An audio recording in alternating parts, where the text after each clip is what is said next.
Incoming transmission.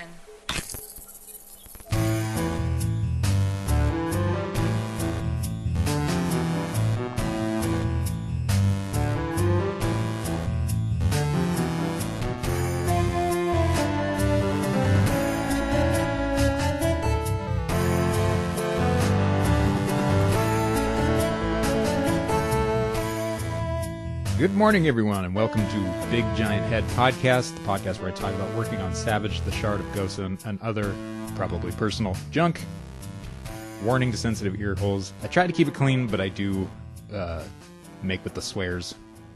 Okay, so, been a while, and my commitment to putting these out in a timely fashion has crashed and burned repeatedly, but I persist!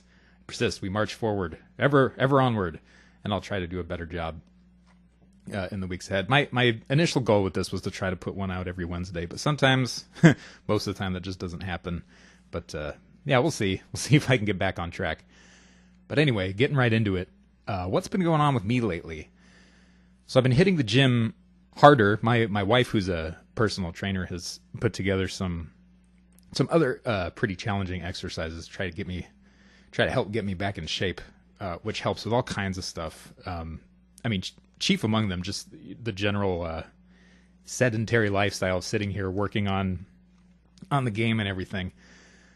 So breaking that up with some really good workouts is great for keeping me focused and energized. Feels awesome.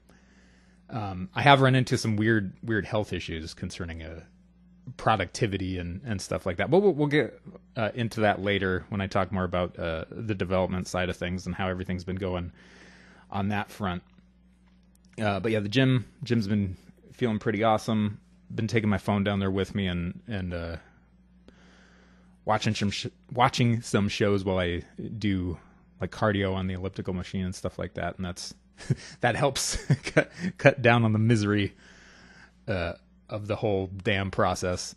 But yeah, recently my wife went out of town to North Carolina to help a friend out with some stuff. And while she was gone, our cat went nuts. Not like spazzing out or anything, but he gets super clingy, especially when one of us is missing. So he's been all up in my business no matter where I'm going. You sit down somewhere and he'll jump right up on top of your lap and refuse to move. And it's cute and it's sweet, but it's also pretty fucking obnoxious, especially when you're trying to get work done. So that's been kind of, I want to say a problem, maybe, but in addition to that, I turn into a sloppy troglodyte when my wife goes out of town. It's just kind of an interruption to my daily routine and stuff. And you'd think I'd get a ton of work done when I'm just like here by myself, but yeah, usually it's just kind of like it's that sort of like empty house syndrome, I guess, where it's like, there's nobody here. I can just fucking lay down on the couch and, fucking get out a bag of chips or something, or go, order a burrito and just fucking sit here and watch Netflix or something. It just makes things like that just a little easier to fall into. So I've been experiencing a little bit of that. That coupled with the cat thing is just turned me into a bit of a couch potato while she was gone for, was it like 5 days or something like that? But when she came back, oh glory be, she brought me a big old giant Daredevil anthology, and what it is, it's the entire run of Frank Miller and Klaus Janson, which are responsible for the Daredevil that everybody kind of knows, like all the ninjas and crap and Elektra and stuff like that. So it was awesome to get that, especially because so many of those Frank Miller comics, I had them all loose. Not all of them, but I had a very good many of them loose before our fire, and after the fire they were gone. So it's awesome to have this set just in one giant fucking brick of a book. It's like over 800 pages of Daredevil. So how could you not love that? And also makes for an excellent self-defense, home invasion weapon. So there's that upside to it too. So when she did get back, we decided to binge on anime for like 2 days, because that's just something we do every once in a while. We're not hardcore into anime or anything, but I grew up renting all kinds of tapes from Blockbuster and stuff, and watching a bunch of shit that I probably shouldn't have for the age I was. You know, stuff like Ninja Scroll and Akira and what's the other one? Demon City. You know, the super like erotically charged, like weird horror one. And they were cartoons, so it was like my mom was just like, oh, okay, whatever. It's Japanese cartoons. But yeah, it's been great doing that with her. Very nostalgic, going back and watching all that stuff. Very inspiring too. And what kind of got me onto this kick recently was Amazon putting up the remastered, digitally remastered Macross stuff. And I had never seen Macross in its original form. I'd always watched all I had available to me was the Robotech stuff. So that's how I knew the series growing up, was Robotech. And I saw that it was on Amazon as well. But then I also saw that Macross was on there, and they subtitled it themselves, I guess. So that was super awesome to finally get to see it in its, pure, unaltered, original form on Amazon. But yeah, all that stuff reminded me of the days of Blockbuster renting crap and wondering whether or not I should be watching this thing and if I was going to hell for doing it. Especially stuff like Ninja Scroll and Demon City. But I had a buddy back then too who he worked at Blockbuster, so he was always bringing tapes over and stuff. And this was when I was this was past all the weird, like, I don't know if I should be watching this or not stuff. This was, like maybe 5 years later or so. So that's what we would do. We would hang out, play video games, and watch anime, because he got all those rentals for free. So yeah, it's been awesome to watch also new stuff that I haven't seen or wanted to catch up on, like Samurai Champloo. Never saw it. Super entertaining show though. Really awesome characters, and I love the art style as well. All the line work and everything is gorgeous.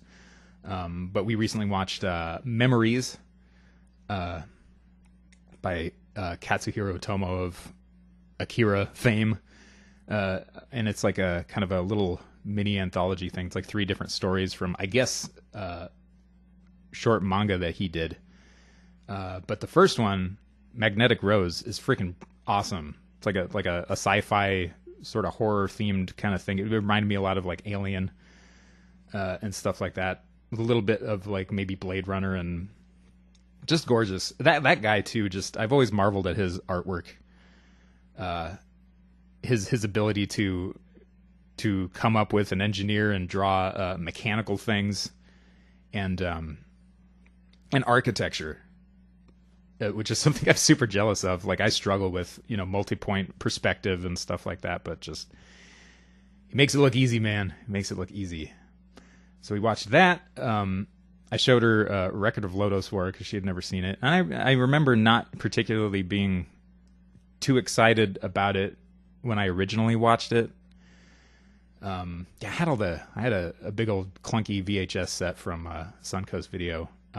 But she had never seen it, and the artwork is good in it, but a lot of the animation's kind of weird, and the pacing of the whole thing is a little odd. Sometimes I don't know, where they're supposed to be or how they got where they are, and so it's still got some of the weird clunky elements that I do remember from it, but I'm able to enjoy it a little bit more this go around, at the very least, just from the art aspect.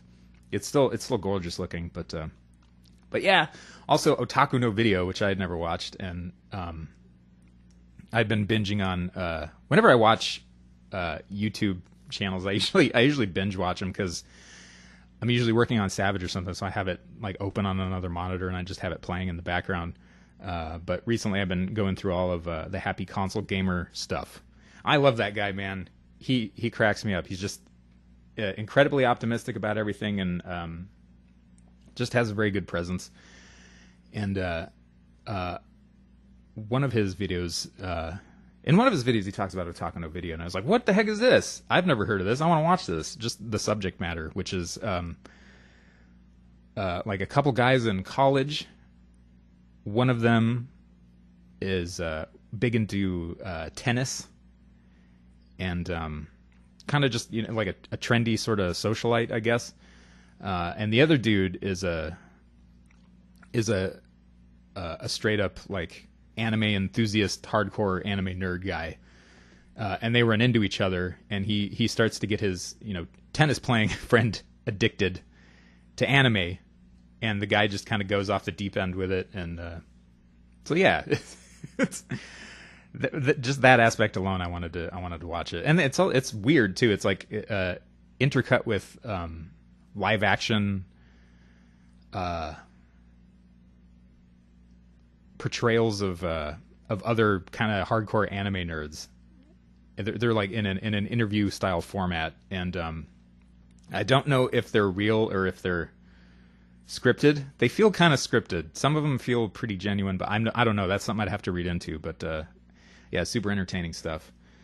And that's just a handful of the stuff that we had been watching, and but yeah, it's been awesome, especially watching stuff like Memories. Very inspiring and making me feel enthusiastic about drawing again, which I haven't ever since Savage has been kind of dominating my time. I haven't done too much just creative drawing, so maybe I might bust out pencil and paper again. But anyway, what else has been going on? Recently, I decided to go back and re-upload or start the process of re-uploading a series of old gaming videos I did in 2012 before our apartment fire. And I uploaded a handful of them to my YouTube channel, but I deleted them after the fire just because, I was depressed, and a lot of the stuff that I had was talking about in the videos and had planned for future little derpy episodes and stuff got destroyed in the fire. So I was like, I'm not gonna be doing this stuff anymore, so I'm just gonna take these videos down. And I did, and much to my chagrin later now, I'm like, you know what, I kind of bummed that I didn't leave those up, because there's some little animated pieces, especially the intro, that I liked about them.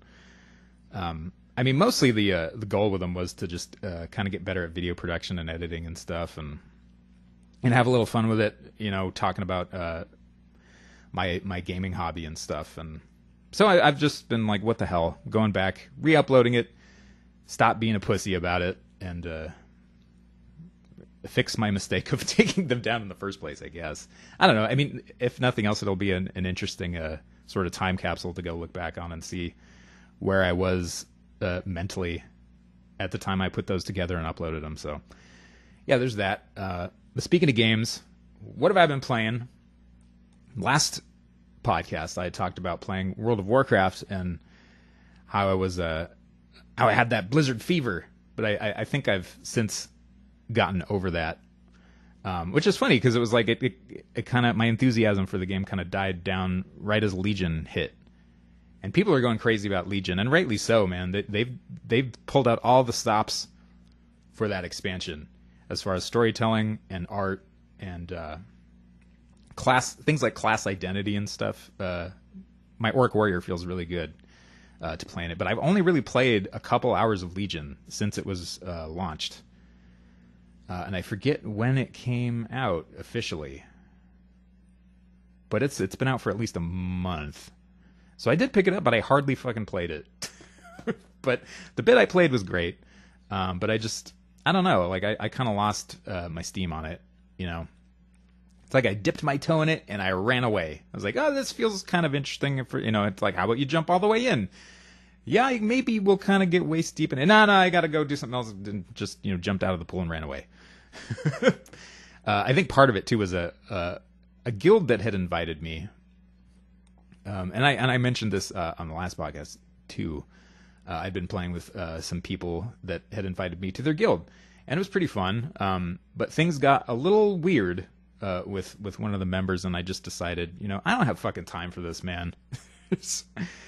this weird sort of like added element of virtual social pressure is not the reason why I wanted to play World of Warcraft. I wanted to play a damn video game, you know, and unfortunately some people get weird sometimes, and I was like, you know, I don't even know this person in real life. Let's just, you know, they had made me like an officer in the guild and shit, and I was like, I don't want any responsibility in any of that stuff.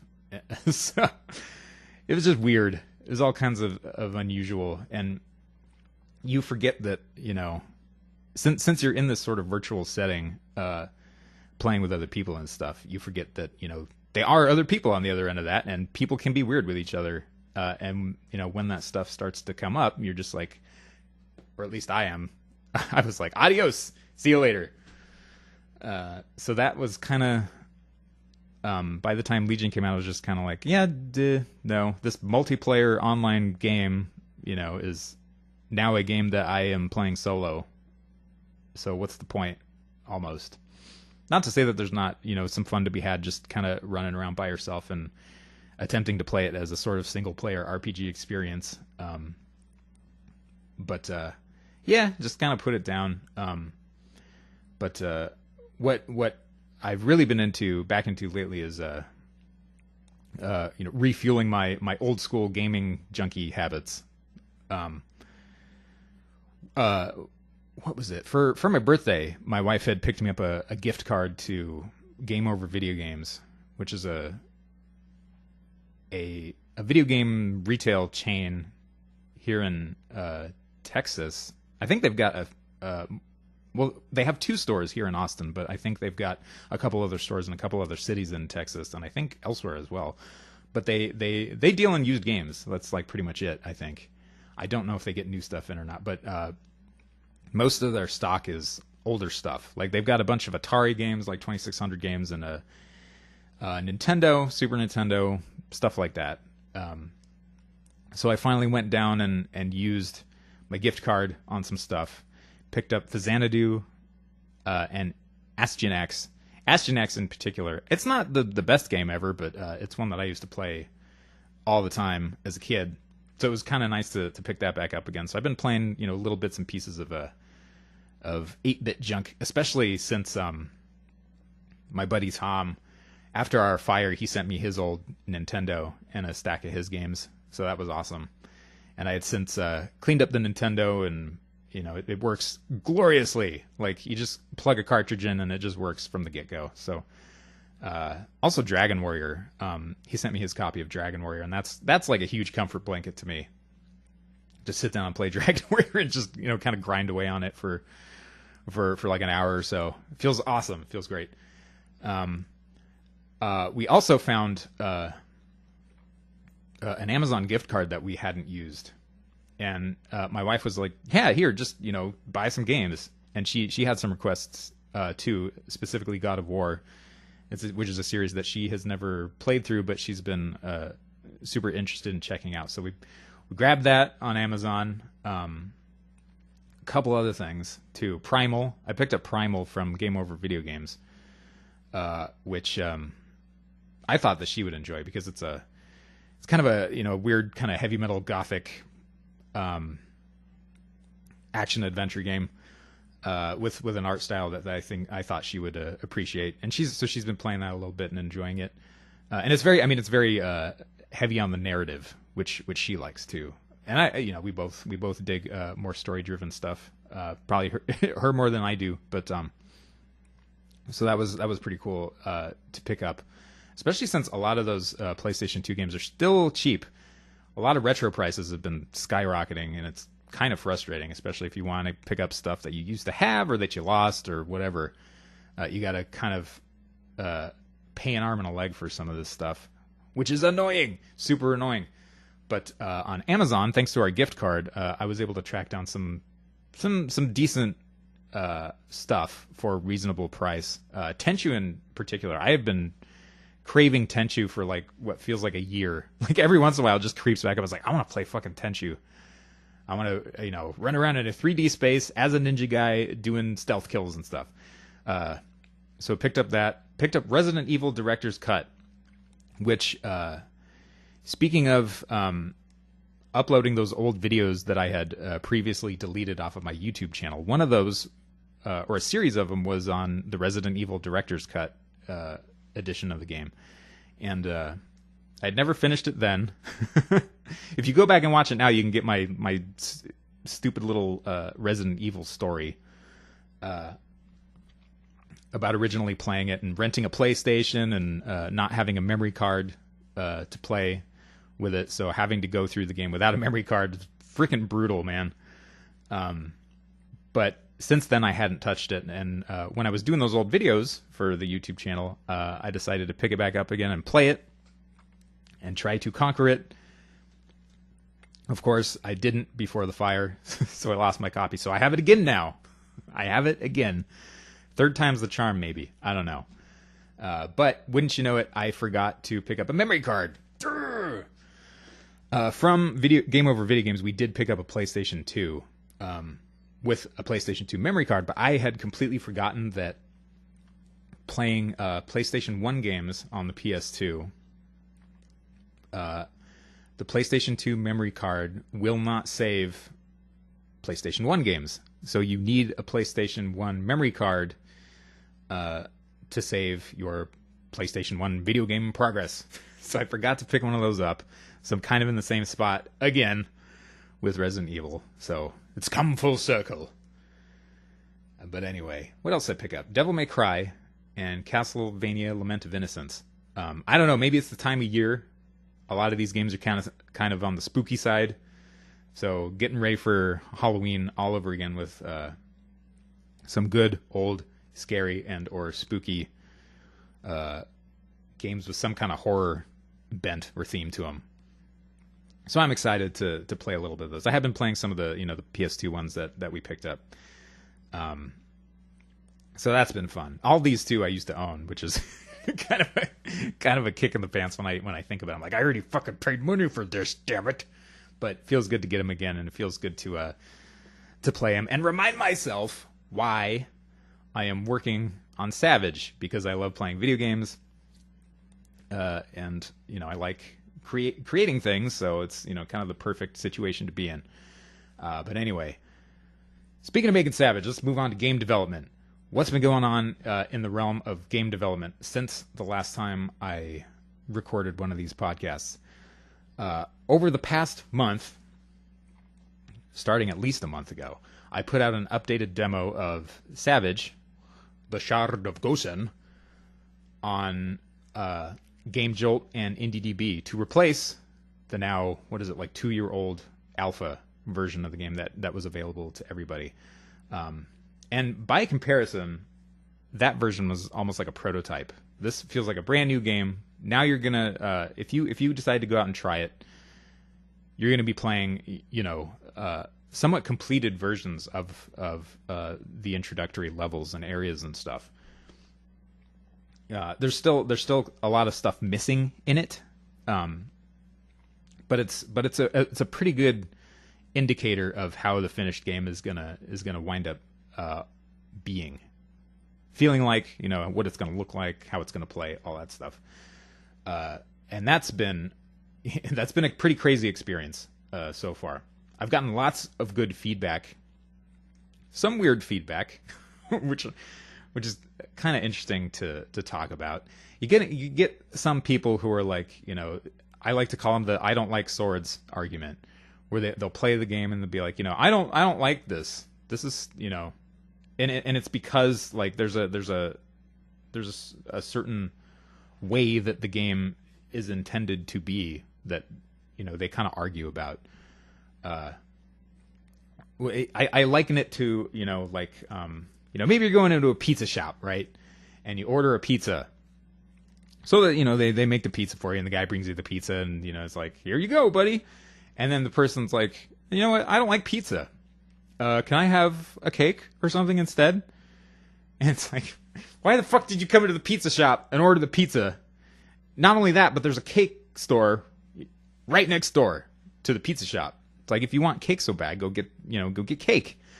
So that's not to say that all the feedback has been like that. There's only been a couple instances, and some unusually insistent people that are like, I don't like the way the game plays like this. Like,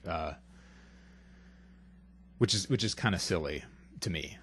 It's the you know, the pizza or the I don't like swords argument kind of thing. It's like I don't like that, you know, there's a delay when you swing your melee weapon, you know, and then the melee weapon hits the guy. And, you know, I'm like, wait, do you mean that you're experiencing lag or something? Is this a technical issue? And it turns out, you know, it's like, no, it's I don't like that it feels like Castlevania when you know the guy is sort of your main character, Kel the Barbarian. When you hit the attack button, he winds up an attack. You know, he's got a couple frames of pulling back his sword or something, and then he strikes. And it's like, well, that's part of the essence of the game. It's very deliberate. So it's just kind of funny. It's kind of funny some of the things that, you know, people pick up on and decide to complain about, especially at this stage in development where it's like I've been posting these updates and not that everybody should be paying attention to them, but it's like, you know, this is obviously how the game is supposed to feel and play and all that. And not only that, but like, you know, a lot of the different weapons, you know, the more powerful, bulkier weapons have a slower wind up and, you know, bigger payoff when you actually strike something. But I've gotten tons of good feedback too, though. Like people complaining about or having issues with. I shouldn't say complaining because there's a negative stigma to that. And this has actually been very helpful to me.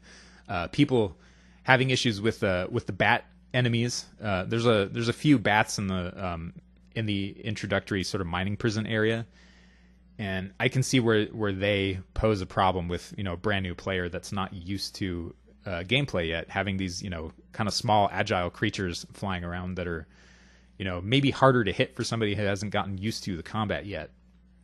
So I've been going back and creating palette swaps so that I can have different versions of the bats. You know, some like less aggressive, slower moving version of a cave bat, and then, you know, later in the game you'll get the more aggressive, more agile, speedier, more dangerous version of a bat. So things like that I'm going in and fixing, and I very much appreciate the feedback on. Especially technical issues. I've been getting a lot of really interesting technical issues. Like some people are having a really hard time getting a gamepad to work on Windows 10, which is something that I'm not even sure how to approach.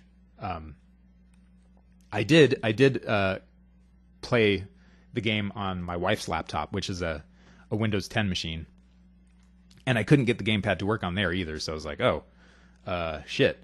Went back to my program, or my, you know, the Savage project file, and changed the way gamepad input was handled. I used to have this big, crazy, almost like a Rube Goldberg machine style way of getting input from the player and then translating that into actions within the game and stuff. And I've streamlined it a lot and changed the way it's read and the way input is read and stuff, and went back and tried it again on my wife's laptop with a 360 gamepad, and it worked. So, but there are still problems that are persisting for some people. Most notably are anybody who's using a Logitech. I forget what they're called, like an F310 or something. And it's a gamepad that you can switch back and forth between a direct input and X input. Like the D input and X input, there's a toggle, I guess, that you can go back and forth between, which are the two sort of methods of reading gamepad input on a PC. One of them being older and one of them being the newer up to date stuff. Like Xbox 360 controllers are X input, I think. I hope I didn't get that backwards. But I'm wondering if the Logitech somehow interferes with getting X input to work properly with a Game Maker Studio built game. So I don't know, man. There's all these like weird little issues that I'm trying to address and improve, sort of, you know, quality of life stuff. I'm glad that I did this now. I had been considering ever since I put out the updated version, and I've been patching it over the past few weeks, updating it as I go on, fixing issues and stuff. But I've been wondering if it was a bad idea to do it. But then I started to get this really good feedback from people, and I was like, no, this is a good idea. This is, you know, it's almost like training wheels for when I actually do launch the game properly on Steam, and people are actually hopefully paying for it and playing it, and I want them to have a smooth and fun experience. So this is kind of training me to fix a lot of that crap that I've just been kind of letting slide since I'm the only one who's been playing it, right? So you kind of get used to these weird little things within the game that you're like, I should probably fix that. But anyway, I'm going to go do something fun and, draw some new sprites for an enemy or, write some dialogue or something or do some level design and not fix these other sort of quirky little problems within the game's architecture. And also, it's been helping me deploy these fixes, in a somewhat timely manner. Not recently, and I'll get to that in a second. My weekly update stride was broken, but for now, what are we talking about again? Yeah, fixing bugs, technical issues, getting the feedback from people. So if anybody's listening right now who's been offering feedback and everything, thank you so much for doing that. Like anybody from the Steam forums and IndieDB, GameJolt, Destructoid, anywhere that I'm posting this stuff, who's offered feedback, and I've gotten some really good stuff too. Like people actually, there's one guy in particular who recorded a video of a few of the issues he ran into and posted made it private on YouTube and gave me the link so I could watch and see what he was talking about. And that stuff like that is amazingly helpful because I get to see the actual problem in action, So it's been pretty incredible. So yeah, thanks to everybody who's taken the time to not only play the alpha demo, but to take the time to do a write-up on their feedback or report any issues that they've run into and stuff like that. So yeah, there's been some really interesting reports of graphical issues and stuff. There's one guy who sent in a couple photos of or screen captures I should say of the game just going haywire. Like it looked like the game had unpacked itself in such a way where it swapped certain texture pages for other texture pages. Like he took a screenshot of the intro Burning Village sequence, or at least I could tell it was in the intro Burning Village sequence because of the way I have the particle behavior set up for those specific rooms. You see smoke coming up in the background, and instead of the smoke sprites, it was like chopping up pieces of the user interface. So like dialogue boxes and stuff. It was a bunch of squares, instead of the smoke sprites. So it was like super weird. And all the other stuff too, like instead of the player sprite or enemy sprites or ground tiles, dirt tiles, and like background sky sprites, it just picked whatever the hell it wanted and stretched them and cropped them all weird. And it looked a lot like I was talking about Nintendo earlier, NES games. It looked like the game needed to be pulled out of the Nintendo and you had to blow in the cartridge to get it to work again. It was super weird. It looked like one of those old glitches that you would get on a cartridge. So I don't know what the hell is up with that. That was super weird. I hope nobody else is having that problem. But I don't know. I talked to the guy a little bit. He was on the Castlevania forums, Castlevania Dungeon forums. Which is where I also post weekly updates as well.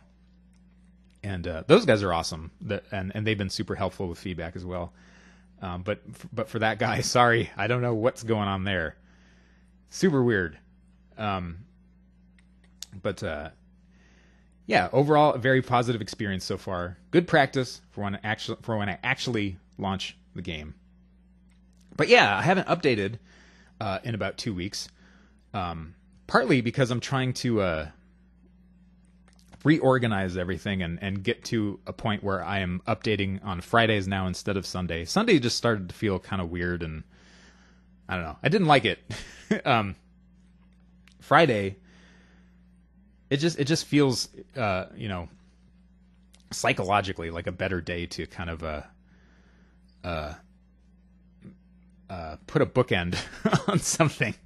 Because it's the end of the week, it's the end of the traditional work week, so it just feels like a fun day to kind of end it on. and sort of recap all the work I've been doing over the week. And weekly updates have been a lot of fun too, because it's been giving me kind of a reward too at the end of the week to look back at everything that I've done, and the progress that I've made. So it's also pretty motivational as well, keeping me moving and keeping me excited for the next week to see, what am I gonna do? I don't know, except for 1 week ago, where I started to run into some really bad eye strain. I'd be looking at text on my monitor, and I'd be getting really nauseous and kind of seasick and getting sort of blurred vision. And it only happened with text. Only if I was reading text, especially like on a white or very light background, like black text on a brighter background. And my vision would get blurry, and I'd start to get nauseous, like almost, immediately. I didn't know what the hell was going on. And if you've been following any of my podcasts or anything like that, you'll know that I'm a bit of a hypochondriac. Like, little tiny things I dwell on and I internalize, and I start to stress over them and be like, do I have some kind of weird like brain AIDS or something? Is my heart gonna explode in like the next 30 minutes? I'm not gonna know when it's happened. I'm just gonna fucking drop dead. Or is my leg rotting off, or stuff like that. And I think a lot of it is just it is almost a psychological and emotional symptom of working on something like this in isolation, and you just kind of sit there and you're working, and you start to notice like little weird things that your body does that you maybe wouldn't notice otherwise. Like if you've got a much more sort of active day to day. But I looked it up, this weird eye thing. I did my own self-diagnosis on Google, because that's smart and always helps, right? Now, it usually leads to bigger problems for me. But I found this article that this guy wrote, and he was having the exact same issues that I was. And it was only for text. Like, I can watch a video. I can, right now I'm staring at Reaper, which is what I record the podcast in. I can look at my digital audio workstation. I can play video games. I can do whatever. But I can't read text, or I couldn't read text, and it was making me nauseous. And this guy had the same concerns. He was like, I don't know what the hell's going on. I had this for a year, and he worked at a desk too. And he was like, it was very frustrating because you're trying to work and you're trying to be productive, and you can't because you feel like you're going to throw up every time you're looking at text. And it's a huge problem for me because I'm coding in text, right? I'm not coding in graphics or hieroglyphics or anything. I'm coding in text. And that was what was giving me the issue. But I guess what it is it's called computer vision syndrome. And it's not a serious issue.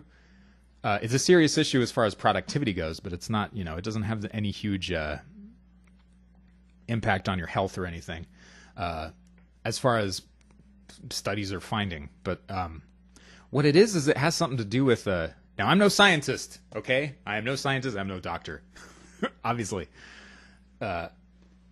The only thing I know how to do in real life is make Savage the Shard of Gosen. I don't even know how to make video games. I just know how to make the game I'm making. So, not a scientist, not a doctor.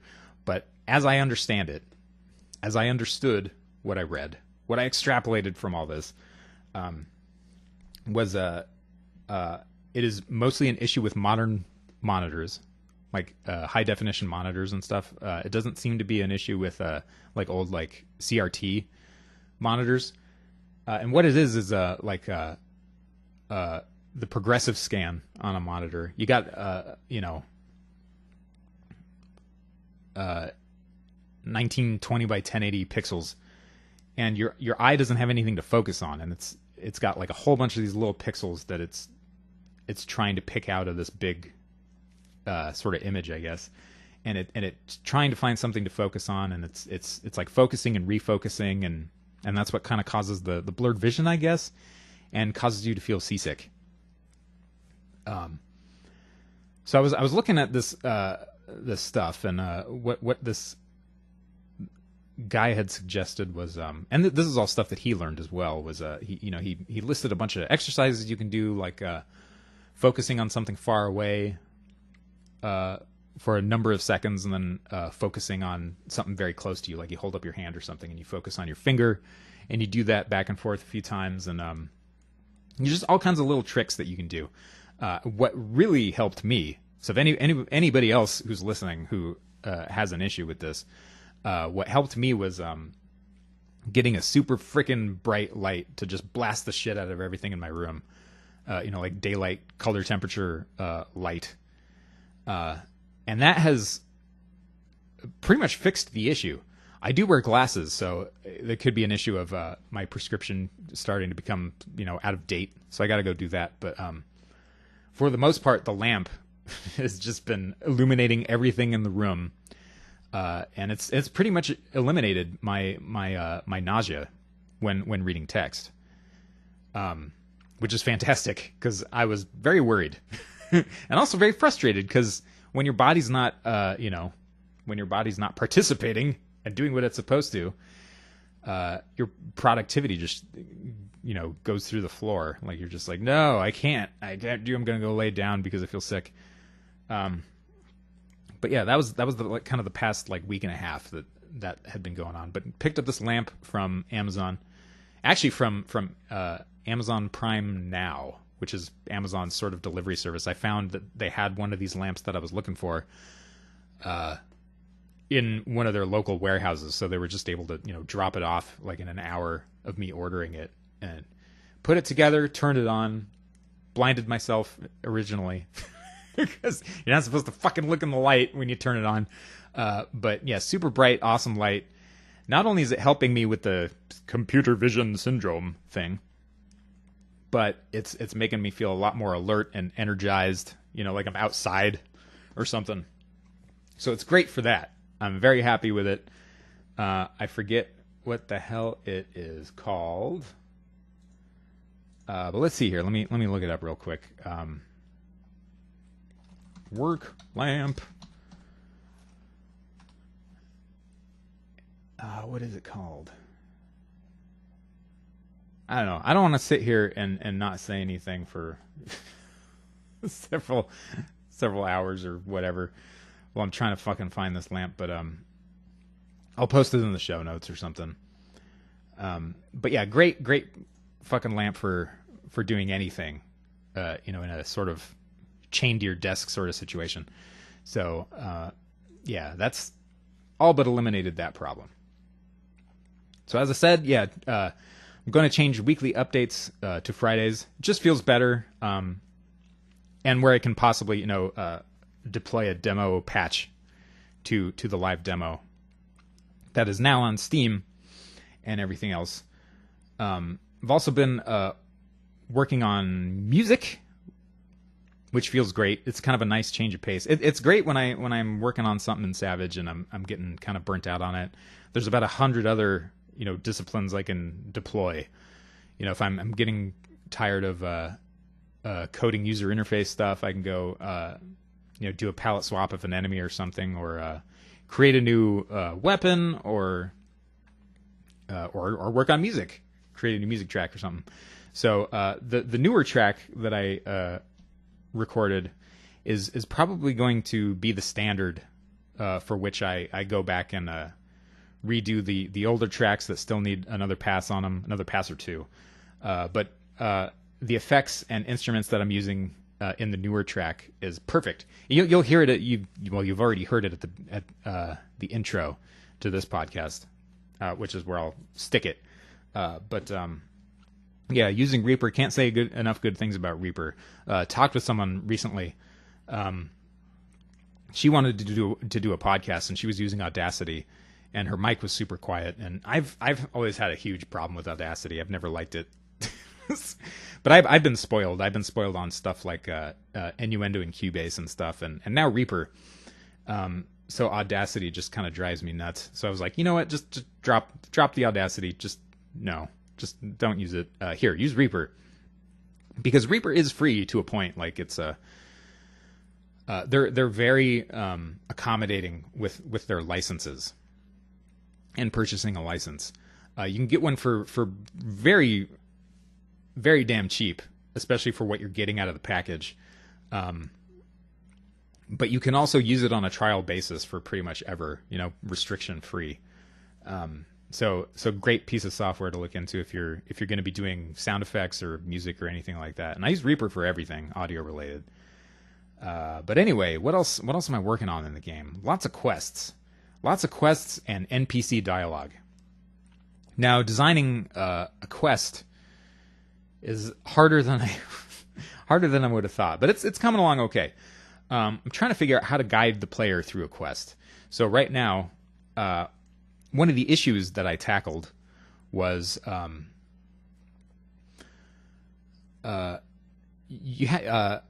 so you run into the mines, right? And you run into a collection of slaves who are working the mines, and they're like, "No, we hate the Argeshi. They put us down here in the mines to work the mines, and blah blah blah. And they captured us, and we hate them. They suck. Down with the Argeshi." So you talk to these guys, or you're supposed to talk to them, and there's a locked door in that room that leads to the foreman's quarters, and he's the guy that kind of goes out and dispenses with the regular beatings, and you're supposed to get a key to unlock the door. Originally, I just had it so that the key was available in another room that you could go to and pick it up, and it didn't matter if you talked to any of the prisoners at all before picking up the key.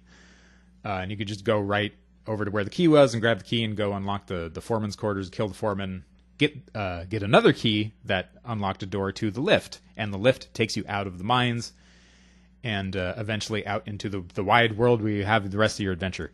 But the problem was like you could completely bypass the NPCs, not talk to them, not get some crucial information on certain elements and how to play the game and stuff. So I was trying to think of a way to make it so that you had to talk to NPCs in order to get that first key to kill the foreman. So you have to speak to one of the NPCs, and after doing that, one of the other NPCs will be more forthcoming with information, and he will give you a pickaxe, which is also a new weapon that I put in the game. He'll give you a pickaxe. You can then take the pickaxe over to a certain wall, and break down the wall now that you have the pickaxe, and then you find the key beyond that wall. Now there are a lot of other details and stuff that I'm leaving out, like the key being stolen by one of the prisoners, and he was kind of taken away in the night by some monsters, and you got to go find him, and because he has the key, shit like that. But it allowed me to also introduce the player to kind of the weapon system, since the guy gives you the pickaxe, and he tells you, hey, if you use your weapons to kill lots of bad guys, your weapon will gain an experience, and you will master it, and then you'll learn something. So this also allows me to introduce the player to skills and perks learned through mastering weapons. Now, the pickaxe comes with the perk allowing you to break walls. Initially, you can't break a wall with any old weapon or your fists or anything. You have to use a pickaxe. But if you level up the pickaxe and you master the pickaxe, then you get the wall break ability, and you can use whatever the hell you want to on those specific walls to break them up. There are other like breakable solids that don't require to use a pickaxe, but like walls that are sort of built into the terrain, and they have a specific look to them too, to distinguish like one wall from another. The walls that you can break no matter what look weaker and crappier, essentially. Like they weren't put together all that well, or they've been rotting or whatever. But like a solid wall that has a kind of a different graphic on it to indicate that like, hey, there's something suspicious about this wall, you're going to need either a pickaxe, or you're going to have mastered the pickaxe so that you have the sort of solid wall breaking ability. And it's a pretty quick leveling up process. the way that you gain perks from things like armor and weapons and shields is you have to level up that particular item 3 times, and then you've maxed out the level, and then you've learned what that piece of equipment has to offer. So that's been put into the game now, and there's like a little indicator in your inventory system showing you that you've mastered that thing. Kind of like in Final Fantasy VII with materia, where if you've mastered the materia, then you like permanently learn like the spell or the set of spells that come with that materia. So that was kind of the inspiration behind that, and that also makes everything feel very collectible. Like everything has a purpose, no matter how maybe crappy like an initial weapon you find might be, there's a perk that you can learn from that weapon that is persistent throughout the rest of your gameplay. So sort of guiding the player through that little sequence or that little sort of story event to track down those keys and to kill the foreman has been a good thing for me to learn, because it's also shown me that I can introduce the player to certain gameplay elements that I could do in a clunky sort of tutorial, but it's so much better to include the player, to involve them in the learning process, which hopefully makes that information stick. It's kind of obtuse, I guess, too. So it's kind of a difficult thing to go through explaining in a tutorial or something, but it's much better to just kind of involve them in it. Like, the guy who gives you the pickaxe, the pickaxe. You can pick your ass, but you can't pick your friend's ass. You can pick your friend's whatever. Anyway, it's awesome to kind of have this guy give you the pickaxe and be like, hey, you should probably kill lots of stuff with this, and then something cool will happen. So you do it, and you've now learned that it is beneficial to you to kind of exhaust a weapon, to use it to its fullest extent and to level it all the way up. And that pickaxe is, it doesn't take much experience points, or as I call them, battle points, to level it up all the way to max level. Like you can kill, a handful of guys to kind of get the point across. So, you can only progress you can only progress through that little story sequence if you get those keys. So you're going to have to learn how to master a weapon. Excuse me. So all that is feeling great. It's with the new dialogue and interaction with NPCs and stuff, and these little side quests and things, the game is starting to feel like a proper game, I should say. I still have to deploy those in the next update. Those little story sequences aren't in there just yet. The only dialogue in the game so far in the current build that you can play right now is in the intro during the burning village sequence. So, but hopefully this Friday I'll get back on my normal weekly devlog schedule and deploy a patch with all the new NPC dialogue and little mini quests and stuff in there. So yeah, new weapons, new abilities. I talked about palette swaps with the bat characters, or the bat monsters in particular, creating a much more mild version of the bat, so they're not super crazy and difficult for new players. Just working on fine-tuning the experience, man. Things like alt-tabbing out of the game was so bad. It was awful. Depending on when you would alt-tab out of the game, like the application would lose focus. Depending on where you did it, the game could lock up and become completely unresponsive. So I've since fixed that, which feels great, especially for me when I'm testing and stuff. I can just kind of click outside of it if I want to change music or something, change what I'm listening to while I'm working, or whatever YouTube video I'm watching. I can do that and then go back to the game without it, crapping out on me and being weird. So yeah, alt tabbing has been fixed. New boss events too. I've worked the intro sort of like dog catcher boss fight into some persistence, so that depending on who you talk to later on, the conversation will kind of be a little bit different. We're not talking, like Witcher levels of story paths and stuff, but just enough to kind of add a little bit of flavor to your, to your playthroughs and things like that. So yeah, lots of level design still to do. Still lots of troubleshooting and bug fixing and stuff. Especially with the reports of issues that people have been reporting and stuff like that. So there's all kinds of stuff that still needs to get done. But yeah, moving forward, I'm going to continue to finish up the remaining NPC dialogue in the mining prison. Bring that world just a little bit more to life. Yeah, trying to get as much done before the end of the year as possible. So the race is on. Wish me luck, everybody. But yeah, I think that's going to do it. Again, for anybody who's played the game, thanks for all your feedback. That's another thing I forgot to mention too. I've since sent out all the Steam keys, so any Kickstarter backers or people who backed during the Kickstarter campaign through PayPal, anybody who won raffles and stuff during the Twitch promotion and stuff, everybody should have their Steam keys now. And that was a crazy undertaking too, because there were about a little under 500 keys that I had to send out, and I had to do them all by hand. So I opened up I created a Google spreadsheet. Another super fucking handy thing that I've been using almost every day is Google spreadsheets. Lets you create free spreadsheets, and it's been indispensable so far, especially for deploying those Kickstarter keys. So I'd create an entry or an index within my spreadsheet and be like, okay, this guy, this is his name, this is his email address, this is the key that I'm going to send him, and this is the date that I sent him the key. And so that's how I've been keeping track of everything. So it's great.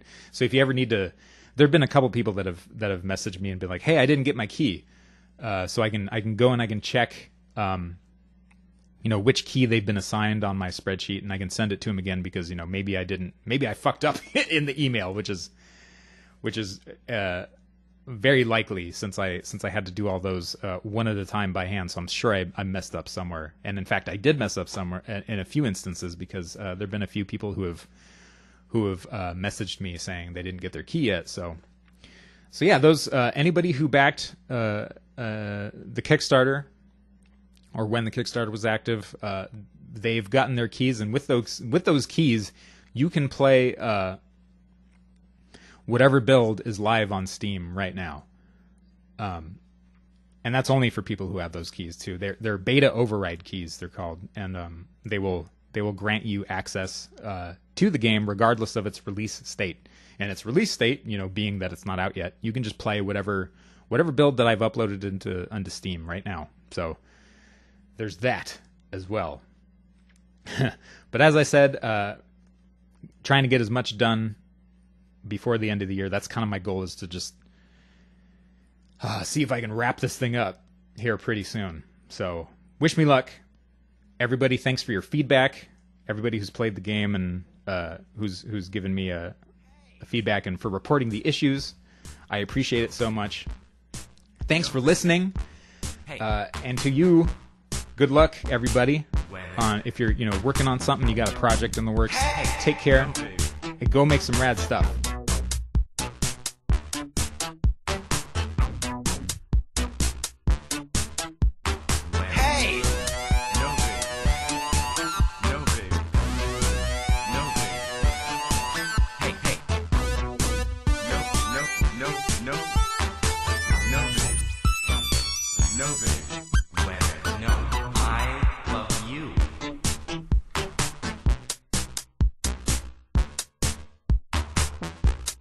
Wow.